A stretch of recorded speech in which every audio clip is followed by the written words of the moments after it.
जय गुरुदेव।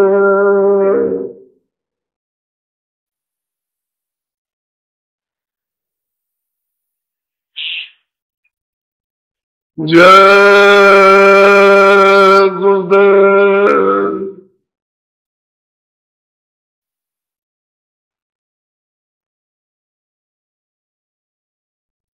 जय गुरुदेव। नाम किसका? का। जय गुरुदेव। नाम किसका? का। जय गुरुदेव। नाम किसका?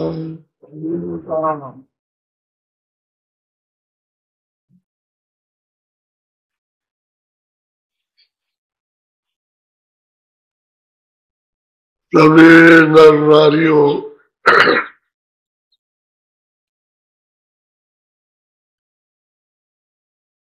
ये अति उत्तम आपको जो अवसर और समय मिला, ये बड़े संस्कारों की जब इकट्ठे होते हैं तो ये अवसर प्राप्त होता। मनुष्य एक किराए का मकान है, थोड़े दिन के लिए आपको मिला।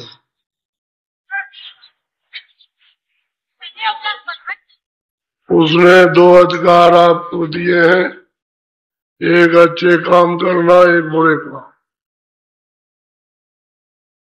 वो अपनी तरफ से न तो बुराई के लिए रोकेगा ना अच्छाई के लिए।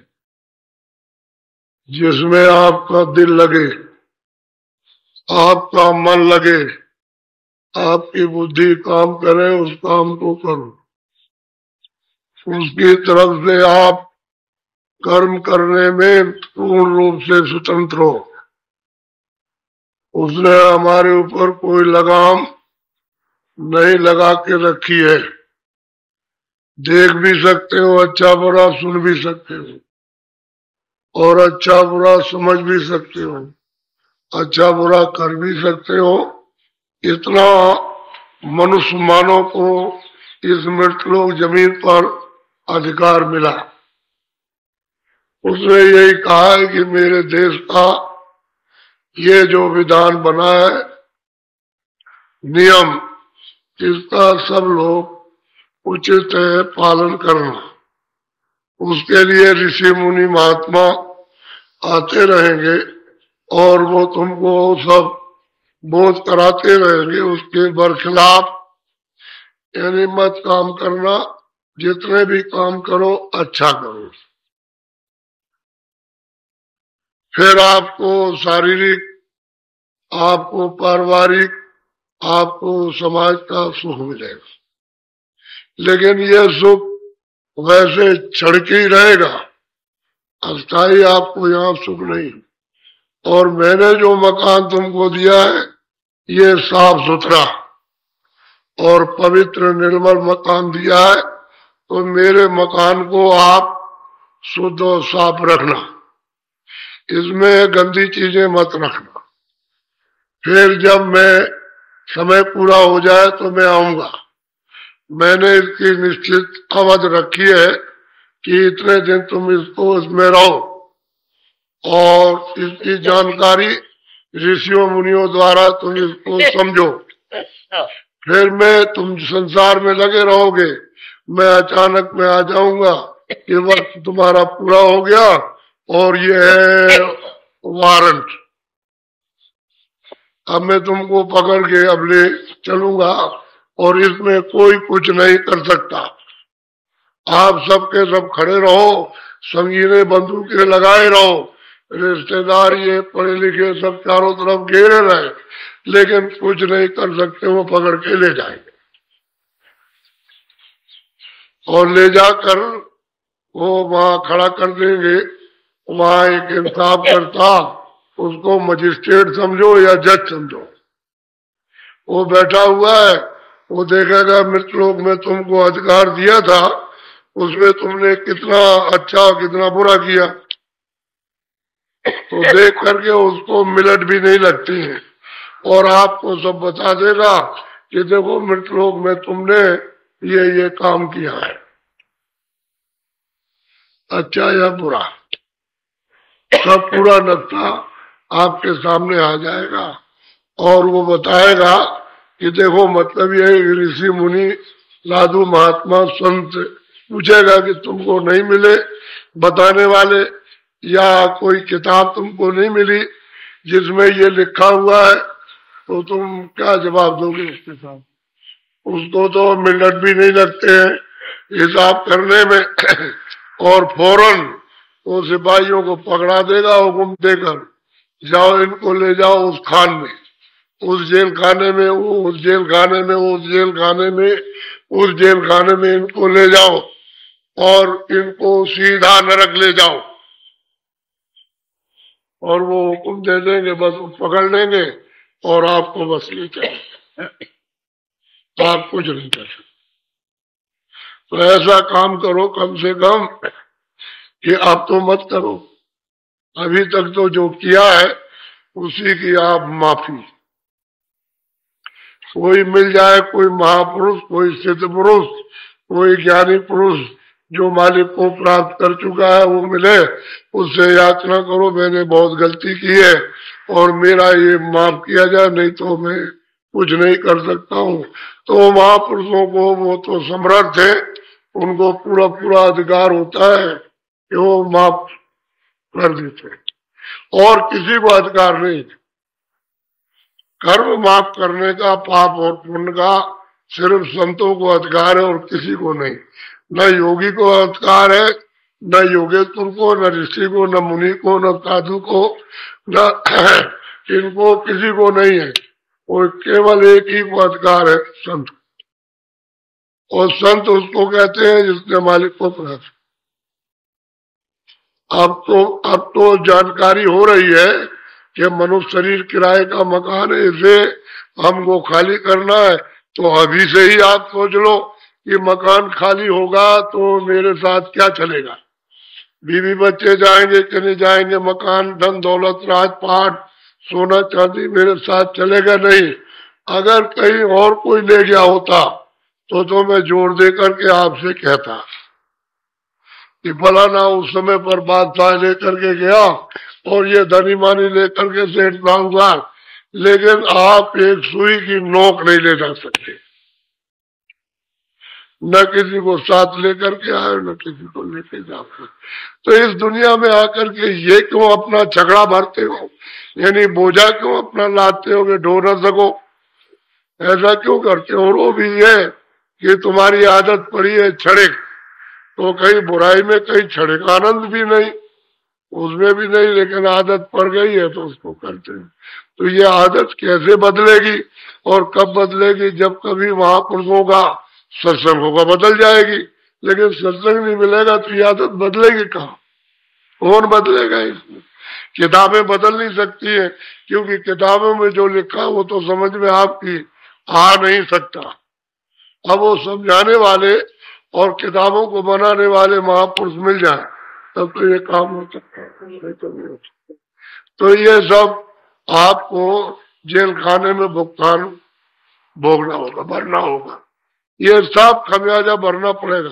और उसमें इतने कठोर कारागार 4 खानों के, अंडज पिंडज उखमज अस्तावर और 84 लक्ष्योनिया, इसके अतिरिक्त नरक, यानी इतने बनाए और अनेक नाम के नरक, और उनमें जब वो बंद करेगा तो बताओ वो कौन जाएगा छुड़ाने, और कौन तुम्हारी रोने की आवाज को सुनेगा? तुमको तो ये समझते हो मजाक है, ये मजाक नहीं। महापुरुष जो है वो अंतर उस सृष्टि में चढ़ करके देखते हैं कि जीव किस तरह से डाले जाते हैं, कैसे निकाले जाते हैं, कौन ले जाता है, किसके सहारे जाते हैं। तो वो तो मतलब है खचाखच चल रहा,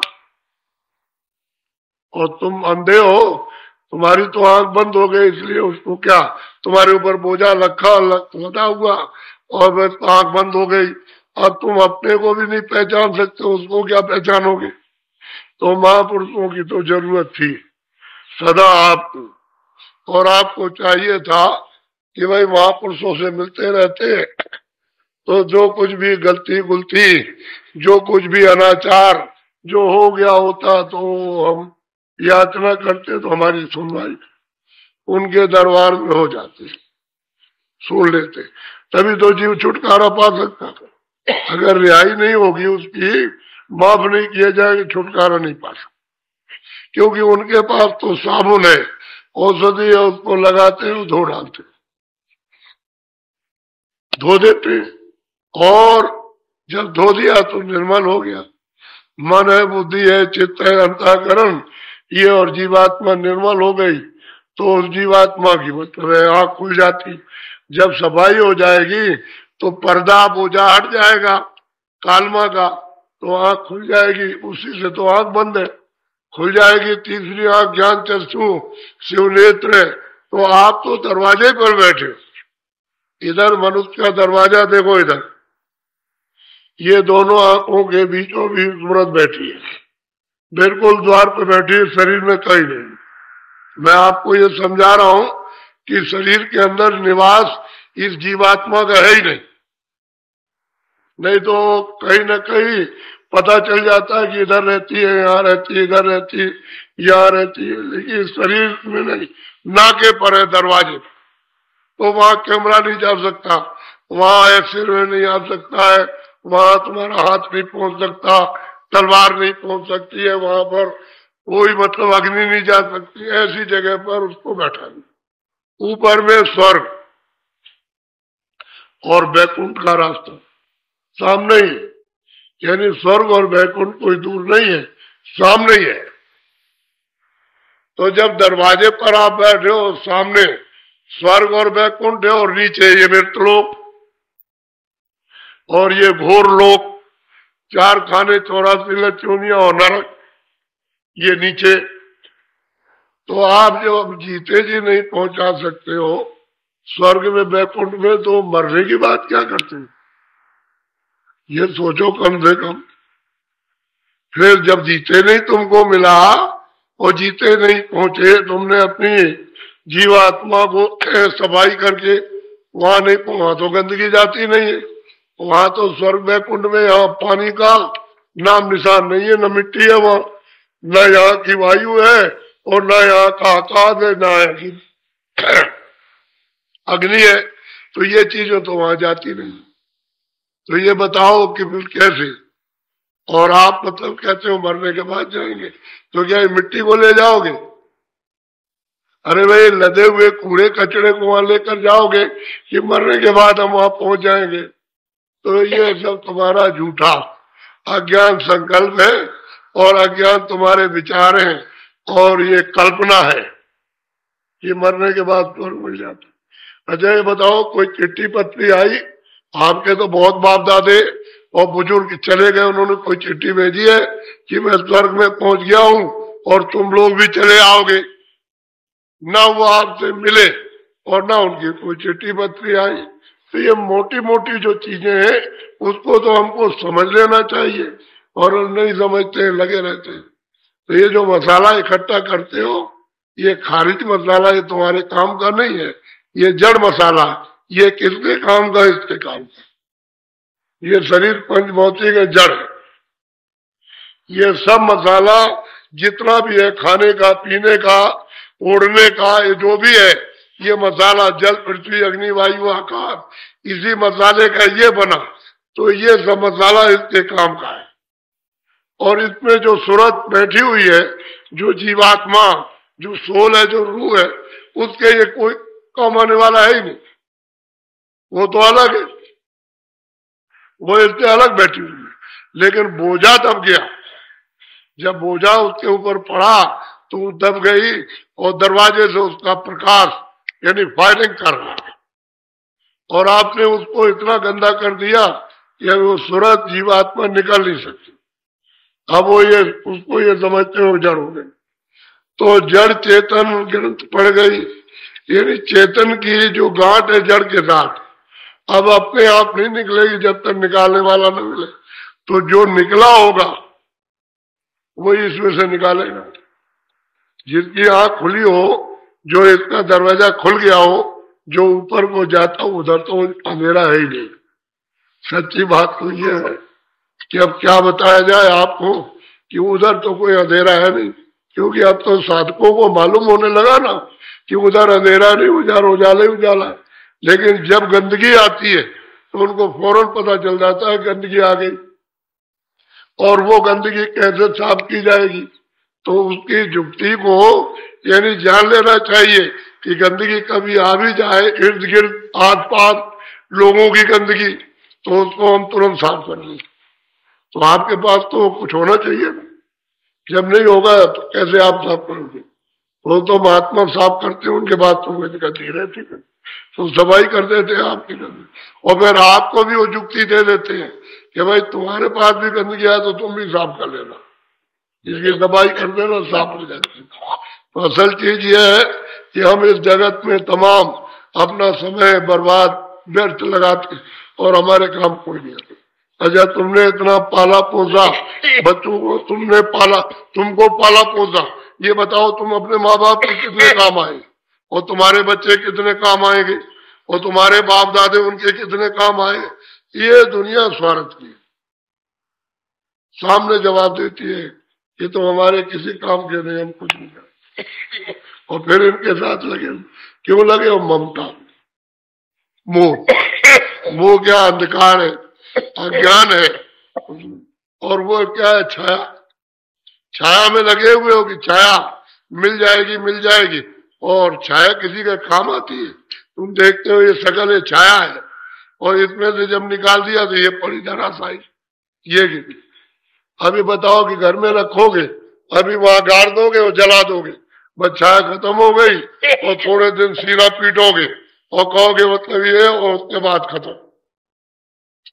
अब ये तो जानना चाहिए ना, सत्संग मिलेगा तो ये सब जानकारी होगी, और सत्संग नहीं मिलेगा तो कोई जानकारी नहीं। और सत्संग मिलेगा तो जीवात्मा जाग जाएगी, और ये सब राज वो सब देखेगी, देख लेगी ये कि हम किस तरह से आते हैं, किस तरह से जाते हैं, कैसे निकाले जाते हैं, कैसे डाले जाते हैं, और फिर इनका हिसाब किताब कहाँ होता है। सब ये जब दृष्टि खुलती है और उधर में जब अंधेरा दूर होता है और प्रकाश जब सामने, तो सब ये जानकारी होती है। तो महात्मा मिलना चाहिए।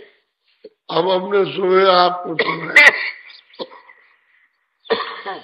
गोस्वामी जी महाराज, तुलसीदास जी जिन्होंने सातकांड रामायण बनाई, उनका तो जन्म राजापुर में हुआ था।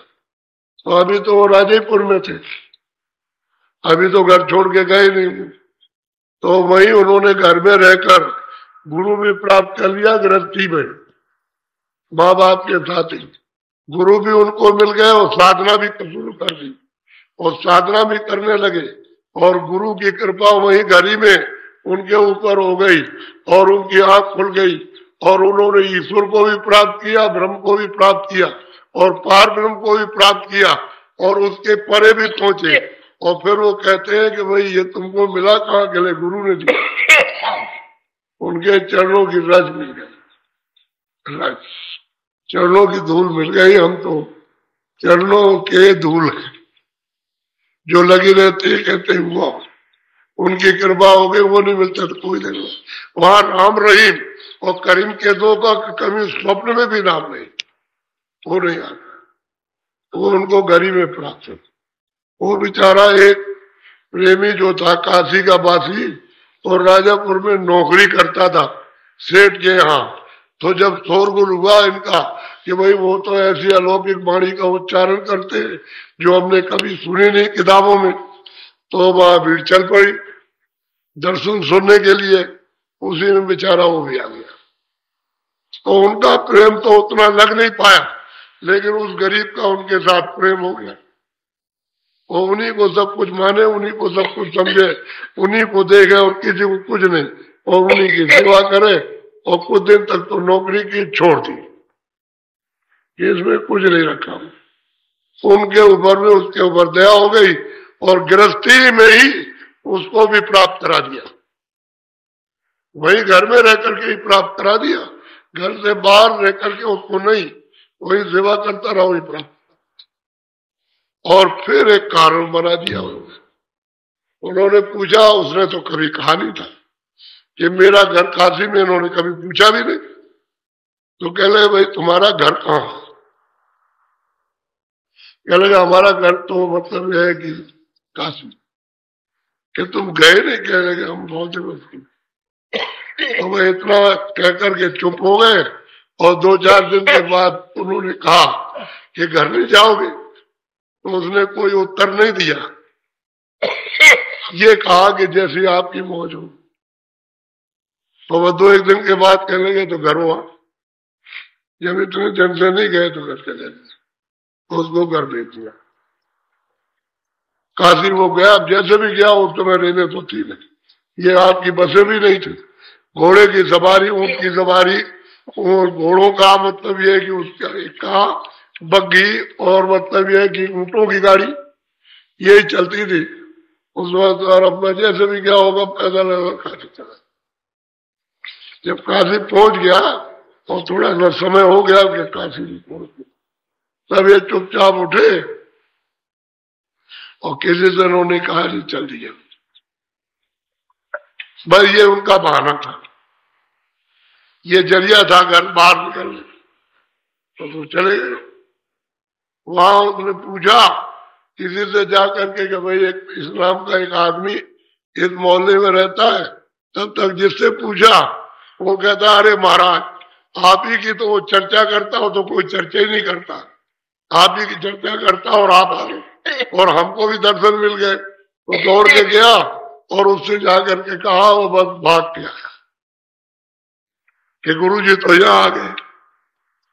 बस वो आ करके बस वो चरणों में गिर पड़ा, फिर ले गया, रखा, तुरंत कुटी का इंतजाम किया और वहां कुटी बनाई काफी, और प्रार्थना की कि आके। ये 25 साल की अवस्था थे तभी घर से निकले,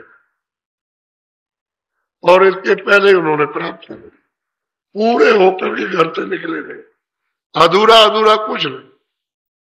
जहां से सृष्टि का विस्तार हुआ और यहां से लेकर वहां तक वो सब कुछ उन्होंने देखा और सब वर्णन किया, कुछ बाकी कुछ नहीं छोड़ा। तो गरीब रह करके प्राप्त कर, ऐसा था। और आप लोगों ने आज तक यानी चाहे वो रामायण सुनो पढ़ो और उसको मतलब है समझो, आज तक नहीं समझा कि गोस्वामी जी ने क्या प्राप्त किया। तो कुछ नहीं, किसी की समझ में आ ही नहीं सकता। महापुरुष जो कुछ प्राप्त करते हो वो तो उसी को मालूम होगा जिसको प्राप्त करते। हाँ, वो मतलब ये है कि काशी पहुंच गए 25 साल काशी पहुंच गए। और वहां फिर उन्होंने, अब जाते ही इनको कुछ लोग मिले तो इन्होंने फिर लिखा ऊपर पूरा का पूरा सब ब्रह्मांडों का, सब कुछ ब्रह्मांडों का लिखा उन्होंने। इस दुनिया का कुछ नहीं लिखा, सब वही का लिखा। और लोगों से कहा कि भाई ये तुम आए हो अपने घर से, ये तो घर तुम्हारा नहीं, ये तो ये परदेश है, यहाँ तुम निकाल दिए जाओगे, तुम कुछ नहीं ले जा सकते हो, नंगे भेगे जाओगे, तुम्हारे तक कोई चीज नहीं जा सकती। तो तुम अपने घर तो चलो, अपने देश में, अपने मालिक के बाद। वहां तो कोई दुख नहीं है, कोई मार नहीं, कोई काट नहीं, कोई मरता नहीं, कोई जलमता नहीं, कोई खेती नहीं, कोई दुकान नहीं है, कोई पीड़ा नहीं, कोई दर्द नहीं है। सब कुछ उन्होंने बताया और लोगों से जो लिखा उन्होंने सबका सोचा। तो वहां तो मतलब ये जो वेदों में लिखा वो भी लिखा, जो 18 पुराणों में और 6 शास्त्रों में था वो भी लिखा उन्होंने ये। और फिर कहा कि ये तो है ही, ये तो हमने देखा ही है, लेकिन इसके परे गए, परे देखा है कि उधर और कुछ, वो हम देख करके। तो जब लोगों को, विद्वानों को दिया तो एकदम आग लग गई, ये तो नास्तिक आ गया, ये सारा देश और सारा समाज बर्बाद कर देगा, और काफी न मालूम क्या हो जाएगी, बस विरोध। इनसे पूछने नहीं गए कि ये आपने क्या लिखा, विरोध हो गया। अब तो पूछ लेते तो तब तो इनकी समझ में आ जाता, पूछा उछा कुछ नहीं। इतना विरोध हुआ कि वर्णन नहीं किया जा सकता, इतना विरोध। अब विरोध हुआ तो मतलब यह है कि अब ये वो लोगों ने तय कर लिया कि मार दो, उनको जान से मारो। तो लोगों ने कहा भाई ऐसे क्यों, ऐसी बात सोचते हो, ऐसा करो कि किसी को जो उनके पास आता जाता है उसको बुलाओ, उससे पूछो कि भाई वो क्या कहते हैं, क्या कहते हैं, किसको मानते हैं किसको नहीं मानते हैं, ऐसा मतलब पूछना चाहिए। अभी ऐसा सोचने से क्या होता है कि विरोध करते हो, विरोध करते। तो एक ने कहा पंडित ने कि एक आदमी है वो हमारे मोहल्ले के पास रहता है, लेकिन वो उनके पास रोज आता जाता और वो जात का हीर है, नाम उसका हृदय है। तो कह लगे उसको बुलाओ। तो उसको बुलाया, मतलब ये है कि और उससे पूछा तो उसने जवाब दे दिया, क्योंकि वो भी तो पूरा ही था। तुरंत उन्होंने जवाब दे, जो पूरा होगा तो जवाब देगा, चाहे वो कुरान का हो, चाहे वो कतेब का हो, चाहे वो मौलवी का हो या पंडित का हो, जैन का, तुरंत जवाब। जो पूरा है वो तो तुरंत जवाब देगा, उस देर क्या लगे। तो जवाब दिया उसको। तो लोगों ने कहा, कह लगे कि तो बड़ा कमाल है, हमको जवाब देता, हम पढ़े लिखे ये। तो उसने कहा हम भाई पढ़े लिखे तो नहीं है, हम पढ़े लिखे नहीं है, लेकिन पढ़े लिखे उसको जान नहीं सकते, देख नहीं सकते। तब उसने कहा मुसलमान खुदा को नहीं देख सकते, साफ कहा, वो नहीं देख सकते। तो एक मुसलमान गए, उनसे बहुत नाराज हुए, तो उन्होंने पूछा, उनका ये बता सकते हो कि 14 तबक किसको कहते हैं, कहां पर है 14 तबक। कहते हम मुसलमान है, हम मानते हैं नबी को, तो ये बताओ कि किस तबक में कौन नबी रहता है। तो अब क्या बताएं, चुप हो गए। कोई धर्म, वो हृदय से कोई धर्म भी हो, तुरंत जवाब। गोस्वामी जी महाराज की तो बात ही अलग है। तो लोग उनसे नहीं समझे, तो उन्होंने यही कहा कि आप सत्संग सुनो तो तुम्हारी समझ में आ जाए।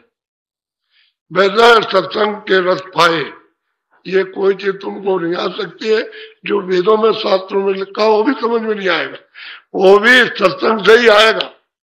किताबें कुछ नहीं बताएंगी, लेकिन कुछ नहीं, वो पढ़े लिखे थे अपने घमंड में, गर्व में, तो मारो इसको। अब ये देख लीजिए, अब ये कोहराम मच गया कि मारो इसको, इसने ऐसी बात की कि पंडित नहीं जानते, पढ़ा लिखा नहीं जानता। ये सब बात उनके साथ हुई। आपको क्या मालूम, आप क्या जानो इन सब चीजों को, आपको क्या पता। इसलिए सत्संग कहते हैं बहुत, वही सब कुछ है। वो जब तक लोग नहीं समझेंगे तब तक दूर से क्या देखेंगे। अब बहुत से लोग कहते हैं बाबा जी के पास तो बहुत आदमी आते हैं, आपने इतना आदमी कभी देखा है? ये कोई एक दिन की बात है कि एक दिन में 1 घंटे की बात है? देखिए आप कि ये 10 दिन बंधे पड़े रहेंगे, 10 दिन तक। तो ये कोई छोटी बात है? आपको तो बुद्धि से, जो थोड़ी बहुत बुद्धि है उससे तो समझना चाहिए कि भाई क्या चीज है, ये क्यों आती है। ये इतना ही सोचते कोई बात तो होगी। तो ये मतलब इनको तो मैं धन दौलत नहीं देता हूं कि नौकरी चाकरी कोई राजपाट देता हूं इनको, तो ये तो जानना ही चाहिए आपको। और इसमें सब क्वालिटी के, हर एक धर्मों की, मुसलमान, छोटी जात के, बड़ी जात के, सब पढ़े लिखे, अनपढ़, सब तरह के, काश्तकार, दुकानदार, दफ्तर वाले, सब। तो आपने तो इनको देखा नहीं कौन है, वह ऐसे कह दिया। तो सोचना चाहिए आपको, वही किसी के पास जाओगे तभी तो उसकी चीज मालूम होगी। वो क्या चाहता है भाई, जीवात्मा जगे, ये तो परदेश है, आपका घर तो नहीं है। कौन है आपका ये बताइए। आप साथ लेकर के आए थे, बीवी बच्चों के बीच में मिले, और बीच में तुम छोड़ दोगे और ये छोड़ देंगे तो तुम्हारा घर कहाँ के रहने वाले हो। तो ये नहीं मालूम है कि हम कहाँ से आए और हमको यहाँ ले क्यों आया। कभी तुमने पूछा है कि हम कहाँ रहते, हम कहाँ के रहने वाले, किसने हमको भेजा और हमको कौन यहाँ ले आया परदेश में। कभी आपने पूछने का कभी कुछ विचार किया? तो सत्संग जब तक नहीं मिलेगा तब तक आप कैसे करेंगे? सत्संग की जरूरत है। स्कूल में जाओ, कोई भाषा कोई डिग्री प्राप्त कर सकते हो, जाते हो वहां पढ़ते हो, गिरते रहते हो इतने 20-25 साल और फिर भी नंबर हार जाते हो, वो भी पूरा नहीं पढ़ पाते। ये तो परा विद्या है अपनी, आध्यात्मिक अपनी ईश्वरी विद्या हो परम पद की। तो ऐसे कहते धीरे से, तो कहने का ये है कि मनुष्य शरीर है जिस काम के लिए, यही है सही, तो उसको प्राप्त करते, इसलिए अमोलक है ये मनुष्य शरीर मृत्यु लोक में, इसलिए अमोलक है कि इसकी कोई कीमत नहीं है और ये थोड़े दिन के लिए मिला। उस प्रभु को पाने के लिए यही पाता है तो किताबें लिखता, बीच में कई किताबें यानी नहीं लिखी जाती है, ना स्वर्ग में, ना बैकुंठ में, ना ब्रह्मांड में, ना ऊपर कहीं। जब कभी भी किताबें लिखी जाएंगी तो ये मनुष्य शरीर में आएगा तो लिखेगी, जो प्राप्त करेगा वो लिखेगा। ऐसा अमोलक और किराए पर मिला, उसको आप इतना गंदा करते हो कि अमोलक की उसने आपको दी है उसको पाने के लिए और आपने इसको गंदा कर दिया और बस इस पर भटक रहे हो चारों तरफ और कहते हो कि अब हमको शांति नहीं मिलती और हमारी बीमारी लग गई और कोई हमको दिखाई नहीं देता और तमाम परेशान। अरे भाई तुमको परेशानी किस बात की? जब अच्छा और बुरा है तो बुरा मत करो, अच्छा करो। आपको किस बात की परेशानी? अच्छा अच्छा कर्म करने लगो, अच्छा ही कर्म हो, दूसरे किसी को दुख क्यों देते हो? उसको आराम दो, ये अच्छा कर्म है। और दुख दोगे तो ये मतलब बुरा कर्म है, तो फिर वो अदला बदला बन जाएगा, तो कर्म कर जाए। तुम किसी का ले आते हो, सरकार का ले लेते हो, कर्जा छोड़ती है, कहते ब्याज है तब हमको जमीन बेचो मकान बेचो तो कल भी पाओ, तो मतलब ये कर्म कर जाए, ये तो उसका बनाया हुआ कर्म कर्जा विधान है। तो जब तुमने एक दूसरे जीवों का तुमने लाद लिया मनुष्य शरीर में, तो अब ये लेना देना पड़ेगा। तो चलो वहां 84 में वहां देना, वहां उनको बंद करके वहां वसूल करते। तो कहने का है कि ये राज आप नहीं है, लेकिन हाँ जान जाओगे जब सत्संग मिलता रहेगा तो आप जान जाओगे। तो आप जरा थोड़ा सा गोस्वामी जी महाराज की थोड़ी और जरा बात सुन लीजिए, तभी तो आपकी समझ में आएगा। इन महापुरुषों को कोई नहीं जान सकता, किसी ने नहीं जान पाता। अरे महापुरुष, तुम घर में बीवी बच्चे रहते हो उसको जान नहीं सकते हो, जो 50 साल हो गए और महापुरुषों की बात करते हो कि हम उनको जानते हैं। कैसे आप जान ले? क्या कौन आंख है आपके पास में कि जान लेंगे? बुद्धि है वो काम नहीं करती। सत माते मूल जगया बूझ भूला। कहते हैं कि गोस्वामी जी कहते हैं तुलसीदास जी कि जो सतमत का रास्ता है वो मतलब यह है कि अमूल्य है, उसका कोई मूल्य नहीं। और कहते हैं सत्संग मिलेगा, क्योंकि वैसे तो बूझता नहीं है, जब सत्संग मिल जाएगा तो बूझना आएगा। बूझना कहते हैं पूछना, यानी प्रश्न करना। अभी तो जानता ही नहीं क्या प्रश्न करेगा। जब सत्संग सुनेगा तभी तो उसके अंदर में ये अंकुर विवेक के होंगे। अभी तो कोई अंकुर बुद्धि में नहीं, वो तो सो रहा, बुद्धि काम ही नहीं करती है। जो नहीं करती है सत्संग मिला नहीं, तो कैसे वो मूल को पाएगा? मूल जो मुख्य है, जो असली जहां है, जहां से विस्तार हुआ, वो उसको कैसे मिलेगा? घर वो नहीं मिल सकता। और वो घर अमोलक है, उसका क्या मूल है उसका? बोलो। सहे कर्म कत सूल सतय तूल गति नालक। कहते हैं कि भाई जो कर्म किया है वो सूल, सूल कहते हैं पीड़ा, वो दर्द सहन करता है। अब मतलब ये 4 खानों में रोता चिल्लाता, काटा जाएगा, पीटा जाएगा, कोई नहीं सुनेगा, बस ये दशा उसकी हर जगह उन खानों में होती रहती है। अभी ये उसको ये शरीर मिला उसको काट दिया, वो शरीर मिला उसको काट दिया। अब इतने सूल त्रिशूल, इतनी इस तरह की भयंकर यातना उसको मिलती रहती है, लेकिन अब करे तो क्या करे? कर्म किया है। और लखे कैसे? अच्छे कर्म करे तो लखे, बुरे कर्म करता है तो एक भी आदमी अच्छे कर्म करने वाला नहीं मिलेगा इस समय। इस समय बोल ऐसा सब बुरे बुरे कर्म कर रहे हैं। वो तो कहीं संगत मिल जाए और थोड़ा बहुत विचार बनने लगे कि बुरा काम है, ये बुरा कर्म है, ये अच्छा कर्म नहीं है, तब तो वो अपने को संभल सकता है। लेकिन उसे बेचारे को क्या मालूम, सत्संग तो मिलता है नहीं, कर्म में फंसा है। और तकलीफ पा रहा, रो रहा, ये तो मनुष्य शरीर में तकलीफ इसकी कोई सुनता नहीं। जो 84 चला जाएगा पशु पंछी में, कीड़े मकोड़े, वो कौन सुनेगा? सुनेगा कौन? मार करके खाते। किस तरह से मतलब यह है कि चीखता चिल्लाता है, कोई सुनने वाला। अब वो तो कहते हैं भाई जो तुमने किया है सो तुम लोग तो, हमने तो विधान बना दिया था, अधिकार आपको दे दिया था और ये कह दिया था जो जो अपना करेगा अपना भोग। उसके लिए हमने जेल खाने बनाए, तुम हमारे विधान को नहीं मानोगे, हम उस जेल खाने में बंद कर देंगे और वहां जुगों जुगों तक कितने करोड़ों वर्षों तक भोगो। हम उसमें क्या करें? हमने तो पूरा अधिकार दे रखा। और भगवान के पास जाना है तो मनुष्य रूपी मंदिर में हमने पूरा अधिकार दिया, हम रोकेंगे नहीं। लेकिन हमारे कर्म को यहाँ दे देना, कर्जे को यहाँ देते जाओ और चले, हम नहीं रोकेंगे। तो इसमें भी नहीं रोक रहा, इसमें भी नहीं। और मतलब यह है कि आपको अधिकार दे के आप बसे और जानते कुछ बोलो। सतमति संतरा गति गाई, पुण्य काहू परतीत। कहते हैं कि जितने भी लोग थे, काशी में बैठ के कहते हैं जितने भी लोग हैं, सतमत का रास्ता जो प्रभु को पाने का हो तो संतों ने कहा, लेकिन काऊ को किसी को भी प्रतीत यानी विश्वास नहीं हुआ कि उनके पास तो गए नहीं। विश्वास कैसे आ जाएगा?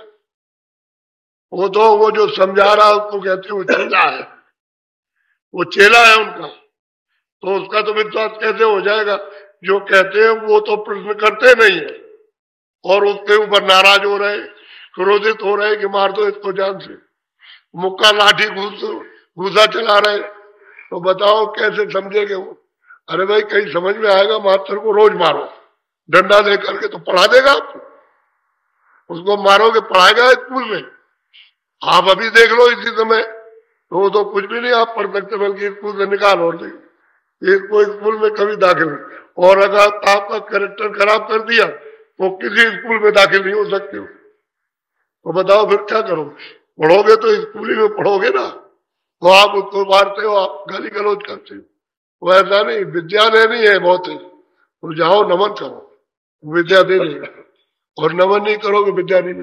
इसलिए तो अभी एप्लीकेशन बीए में पास कर लिया और कहा जाए कि एप्लीकेशन लिखिए तो उसमें कितनी गलतियां निकलती हैं।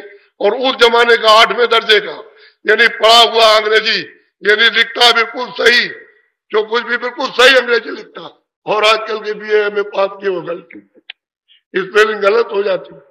अब यही तो बात हो गई। तो अध्यापकों का आदर सम्मान करोगे तब तो विद्या देते, और उनका निरादर करोगे तो कहेंगे बच्चे बड़ा अजीब गरीब आया। माँ बाप तो नाराज रहते हैं कि बड़ा जिद्दी है, और यहाँ भी जिद कर तो जिद से विद्या नहीं मिलती। तो ये तो परमार्थी परा विद्या है। ये ऐसे कहते महापुरुषों के पास जाओगे, वो दीन हो जाओगे तो सिखा देंगे, रास्ता दे देंगे उस सतमत का, और कहेंगे चलो, और चलो तुम्हारी सफाई भी कर दे, मदद भी कर दे, तब तुमको ले जाएंगे। तो कहते हैं कि संतों की जो सतमत का रास्ता था, इनको किसी को प्रतीत नहीं आई और न ये पूछने के लिए गए कि भाई ये क्या किताब लिख दी, किताब में क्या समझ में आया? उसी में नहीं समझ में आता वो क्या समझ, वो तो देखा हुआ लिखा, जो आंख में देखा वो लिखा उन्होंने। बोलो। अब कहूँ बाकी तो सुन संवादा, घट में अंड ब्रह्मांड। वो कहते हैं कि भाई हम संवाद तो यहाँ से शुरू करते हैं कि इस घाट से कहते हैं ऊपर में अंड की रचना है, फिर सूक्ष्म रचना है, फिर कारण रचना, और परे ब्रह्मांड की रचना है, पार ब्रह्मांड की। तो मैं जो कुछ भी वर्णन करूंगा ये यहाँ घाट के ऊपर की, मैं नीचे की यहाँ मृतलों की कोई रचना का वर्णन नहीं, मैं तो ऊपर की रचना का, और जो उसमें लिखा है सब ऊपर की रचना का वर्णन है। ये तो रचना कुछ नहीं है, ये तो बहुत गंदी है, समझ गए? नात्मान रचना जड़ है और वहां चेतन है, तो चेतन अन्न में भी मिलेगी, चेतन सूक्ष्म में भी मिलेगी, ये संसार में भी उसके परे पार में वो चेतन रखना।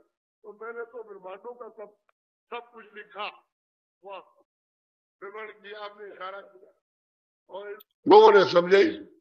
ये लोग पूजने के लिए नहीं आए, अबूझ सब अंधे। वो तो काफी बाती जितने विद्वान सबको कह रहे सब अंधे, अबूझे बूझते नहीं है कि भाई सतमत कहा प्रभु के पास जाने का, मुक्ति मोक्ष का कौन सा रास्ता है, ये कुछ नहीं जानते। अबूझ रहे सब, अंधम धुंध चले जा रहे हैं।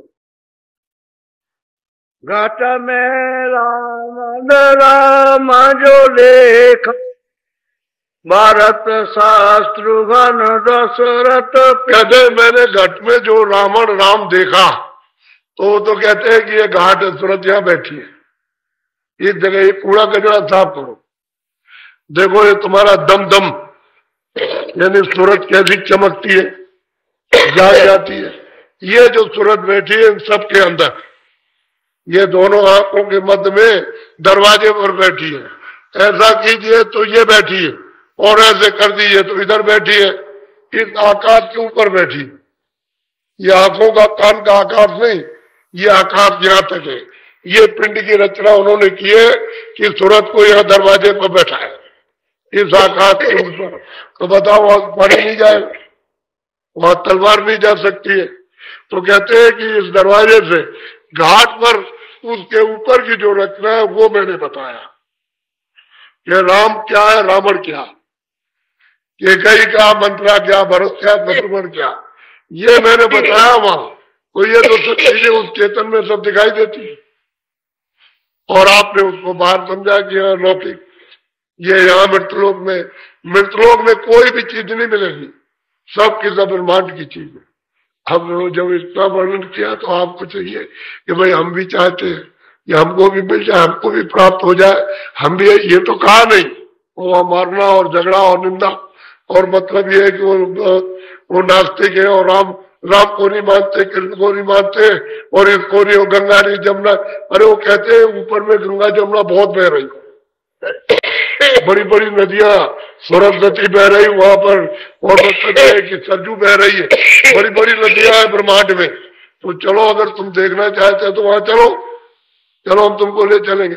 वो ये तो नहीं कहते कि हम नहीं ले चलेंगे, हम मदद करेंगे, तुमको ले चले आओ। तो कुछ नहीं, उनकी समझ में कुछ नहीं। वो तो सोचे हैं रोजी रोजगार में खलल पड़ जाएगा और हमारी रोजी पेट के लिए कैसे चलेगी, ये तो बाधक बन करके आ गए।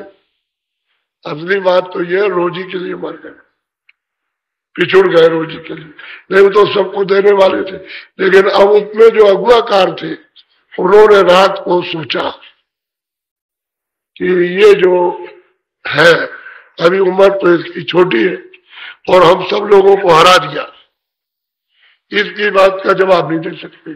और सब उनके ग्रंथों का जो रोज पढ़ते हैं उन्हीं को पहले बताया, अपनी तरफ से कुछ नहीं कहा कि भाई देखो तुम्हारे ग्रंथ में ये लिखा है, ये लिखा हुआ, ये लिखा है, ये ग्रंथ लिखा, बोलो है कि नहीं? तो बोलो हमने क्या, हमने नहीं माना। अच्छा ये बताओ तुमने ये देखा है? क्या लगे ये तो नहीं देखा। अच्छा ये बताओ तुम्हारी तीसरी आंख खुली है? क्या लगे वो तो बताओ फिर तुम क्या प्राप्त करो। तुमने स्वर्ग देखा, वैकुंठ देखा, तुमने ईश्वर को देखा, और हम कहते हैं कि चलो हम तुमको प्राप्त कराएं, तो फिर बात क्यों नहीं बांटते? अब वो सब हार गए बेचारे। तमाम जैन मत के आए, ये वैष्णव मत के आए, और वो मत सन्यासी मत आए, बड़े बड़े विद्वान जो अगुआकार आगे दुनिया को चलाने वाले उत्तरों पर वो आए, और उन्होंने सुना, और सुन करके उन्होंने कहा ये तो कुछ और है। और बड़े बड़े चेले बनाने वाले, बड़े बड़े विद्वान गुरु वो वहां पहुंचे जा करके, जब वो वहां रह गए उन्हीं के पास, तो चेलों ने कहा अरे गुरु भी नास्तिक हो गया। अब ये बताओ कि इतने गुरु के चेले और तुम सब कहने लगे कि नास्तिक हो गया। तुमने नहीं सोचा कि भाई हमने गुरु बनाया बहुत सागर से पार होने के लिए, चलो जहां ये जाएगा वहां मैं भी जाऊंगा, अगर उसको कुछ मिला होगा तो मुझे भी मिल जाएगा, अगर नास्तिक होगा तो मैं भी नास्तिक हो जाऊंगा, चलो वहां चले। लेकिन चेलों ने सबने छोड़ दिया। एक भी मिसाल नहीं है कि ये वहां जाकर के उनसे लगे और इन्होंने उसको प्राप्त कर लिया और कोई भी चेला उनके पास गया। भाई एक आया बस, उसकी एक ही मिसाल है। एक चेला गुरु के साथ तुरंत भगा। वो कबीर पंथी था, बड़ा भारी मठ है वहां कबीर चौरा में, उसका वो मान था।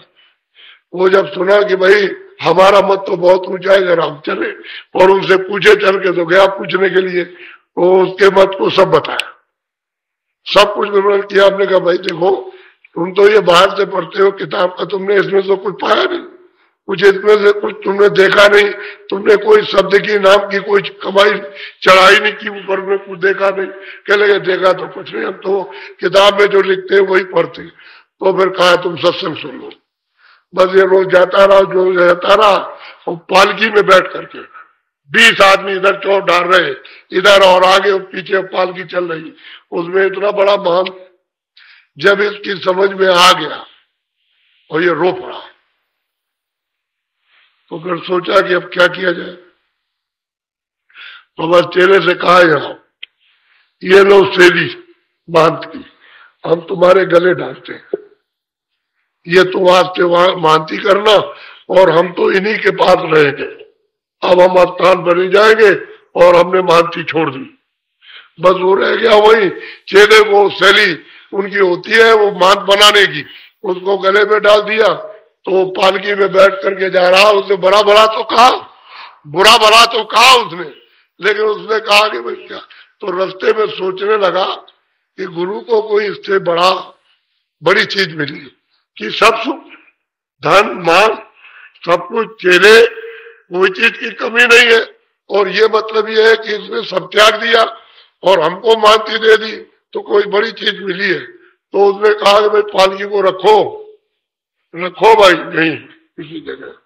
बस पालकी रखी तो अपना गुरबाई था, बस उसको वो शैली पहरा दी कि भैया देखो तुम आज से कबीर चौरा के महंत हो गए, और हम तो अब कुछ नहीं है, हम तो उसी गुरु के पास जाएंगे चाहे जहां जाए।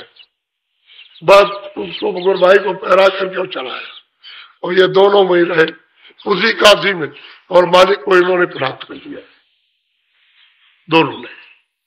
अगर वो मानती छोड़ते नहीं तो इनको मिलता। ये तो